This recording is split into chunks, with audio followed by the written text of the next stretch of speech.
Alright, so I've already seen an introduction into looking at this two categorical variable idea.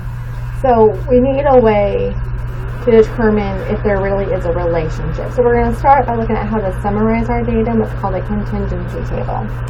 So before we could do that, since we do have two different variables now, we're going to talk about distinguishing one as a response variable and one as an explanatory variable.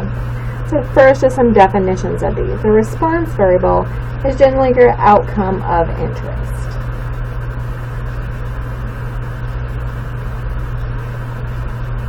Whereas your explanatory variable is then thought to partially explain the response variable.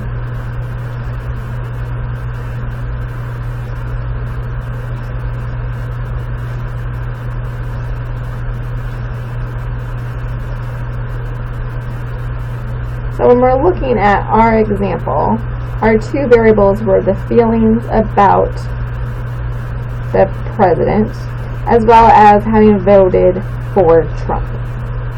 So we're trying to figure out which one is which. So our response variable is one that is the outcome of interest. So what we really wanted to know was their feelings about the president.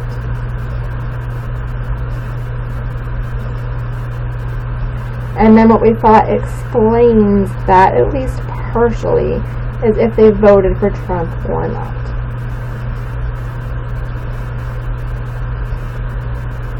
So we will think that voting for Trump might explain your feelings about the president currently.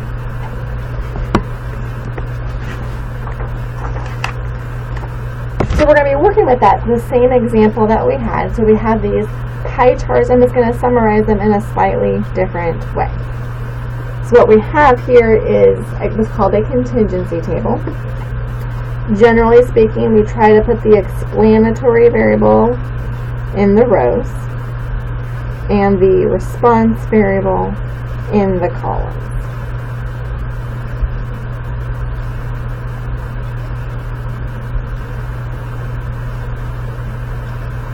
And so let's see where these numbers actually came from. So let's start by looking at this row. So this row, that data came from our actual initial pie chart here. So we had 950 people approve, 1,400 disapprove, and 150 were neutral. And those are the exact same numbers that we see along the bottom here. So these numbers are the same from our initial pie chart on page 1. Now where these numbers are coming from is breaking things up on if they voted for him or not. So those values are coming from our pie charts that we saw here. So here we had 298 approve, 987 disapprove, and 76 were neutral. And so we see those numbers showing up right here. And then these numbers, the 413, the 74, and the 652, are the numbers that we see here. So for these numbers, these come from the two pie charts on page 2.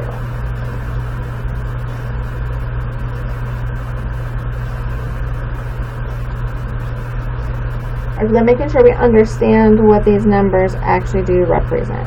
So that 987 is our number of people sampled who didn't vote for Trump.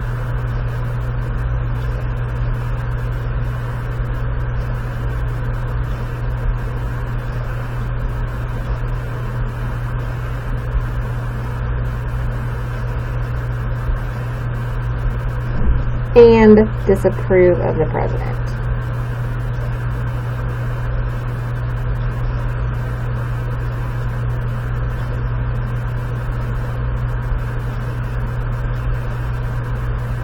So these numbers on the inside here, these 6 numbers represent both variables at the same time. If instead I move over to this 1139, that's just telling us the total number of people who voted for Trump.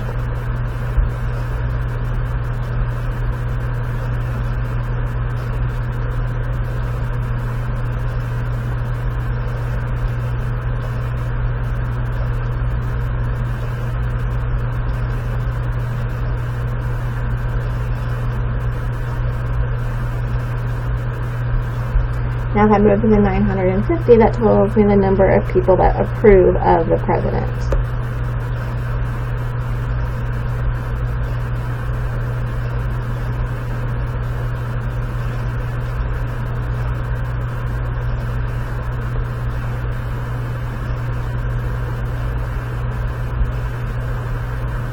And then finally that 2,500 is just our total number of people sampled.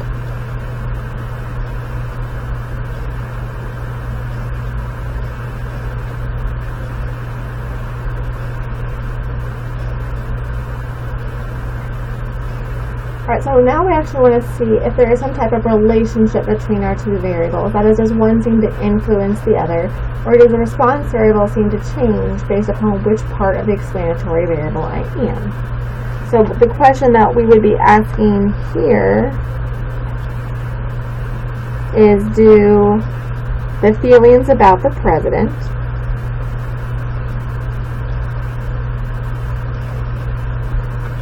which is our response variable,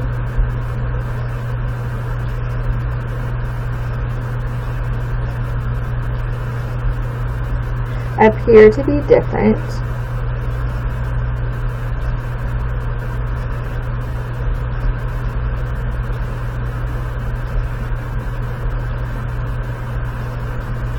based on if they voted for Trump.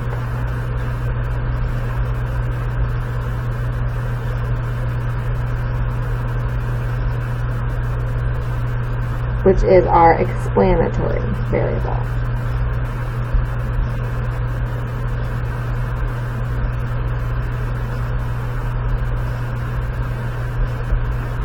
So that's what we really want to know. Does the one seem to be influencing the other? So the first way we're going to try to look at that by summarizing our data is what's called row percentages. So first, the reason why I'm going to calculate percentages is just looking at the counts alone is not good enough because we might have a different number of people in each row. So we can't just look at counts. But if we look at percentages, everything's out of 100%, which makes it really nice.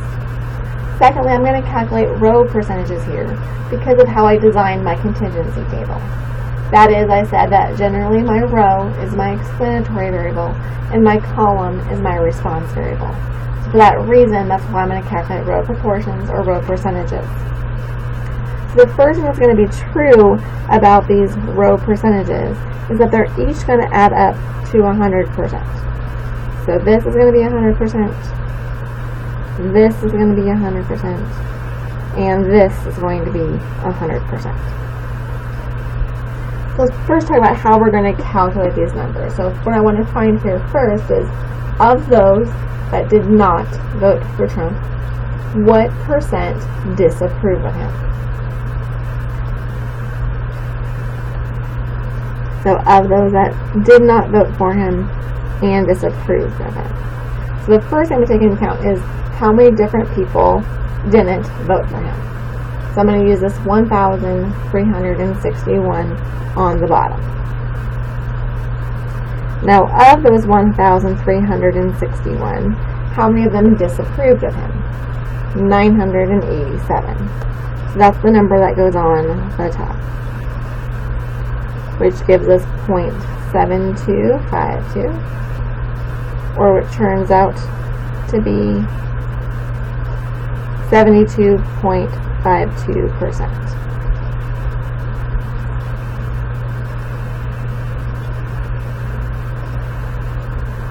And then I'm going to do the same thing for those that didn't vote for him, but felt neutral. So now working on this number. I still want on the bottom the total number of people that didn't vote for him. So it's going to stay at that 1,361. But now I want how many were neutral. So I'm just going to use that 76 for the top. Which then gives me 0.0558. Or what turns out to be 5.58%. And then finally, those that did not vote for him and approve of him. There's actually two different ways I can get this number. I know that this has to add up to 100%, so I can find this number by default, or I can calculate it in the same way that I was just doing. So I'm still going to divide by the 1,361, but this time I'm going to use the 298, the number that approved, on the top, which gives me 0.219. Or it's the 21.90%.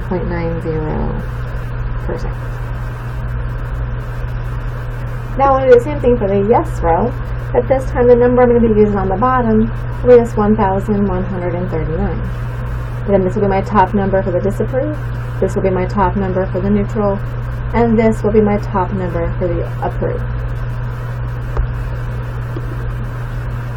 So here are the numbers I got for each of those. And now I can add those to my table. So 36.26% disapproved, 6.5% were neutral, and 57.24% approved. Now how I get these bottom numbers is very similar to what I was just doing. So for now my bottom number is at 2,500 and a 1,400, so 150, and the 950 will be my top numbers. So these numbers turn out to be 56%, 6%, and 38%. So now my biggest focus is on the blue and pink here, looking at the no's and the yeses. So this is where I'm really trying to see if there's a relationship between them. So I'm only going to focus right now on interpreting those two rows. So what am I able to say about each of these rows? Well, for my first row, I can say of our 1,361 U.S. adults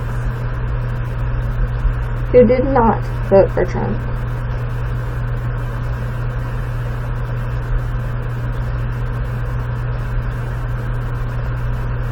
that's the first group that we're talking about here. 72.52% disapprove of the president.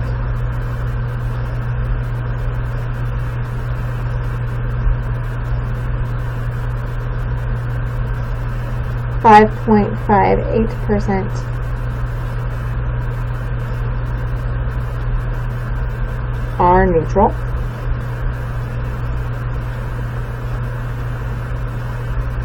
And the rest are 21.9% approve of the president.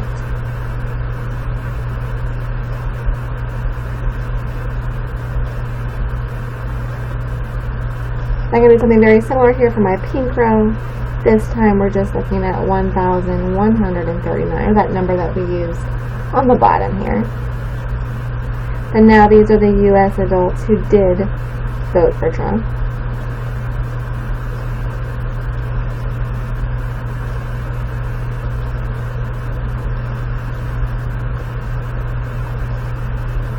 For those, we found 36.26% disapprove.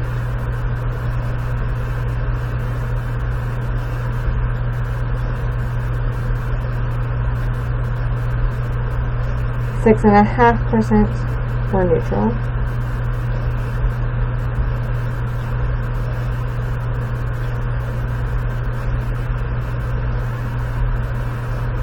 And the rest, or the 57.24%, approve of the president.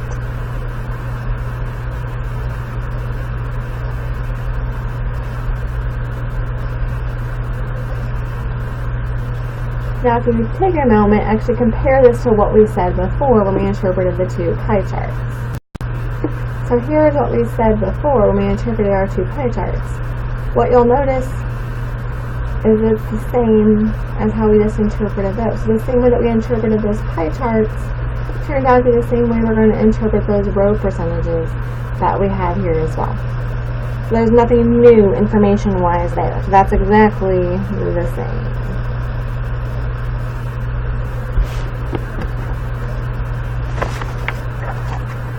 Now that we have a little bit of idea of how to interpret this data, our ultimate goal is to see if there is a relationship between our two variables. In the next video, we're going to talk about how we actually can test to see if there is a relationship, because just as with other sets of notes we've covered, right now we just have a sample, so we want to see what's true of the entire population. So we'll talk about what things will look like when there is no relationship, and then how to test to see if there really is a relationship.